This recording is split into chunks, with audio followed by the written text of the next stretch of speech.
এই খালা, তুই কার সর্বনাশ করছ? কার মাথায় বাড়ি দিছ? কার বাসর ঘর থেকে নতুন বই শুরু করে লইছ?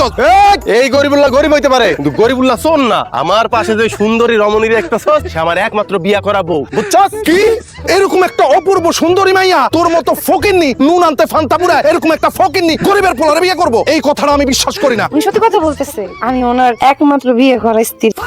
তুই যেমন করি তেমন কালা, এরকম একটা দপদপ বা সুন্দরী মেয়ে তুই কেমনে পটালি? সাদা সাদা কালা কালা, হিংসায় জইলা মরবি শালা। চলো বউ বাড়িতে জায়গা, বাসর হবে। গরিবের ঘরে সুন্দরী বউ ভাবে নাই তো কেউ, সেই জন্য তো কুতার মতো করতাছে গেউ গেউ। ভাবির লগে আমাকে সবাই দেখতে পড়ছেই করাইতে। ও এদেরকে চিনা রাখো, এরা এক একটা বিশ্ব বাটপার, বিশ্ব লুচ্চা, বিশ্ব বেহায়া, বিশ্ব বেঈমান।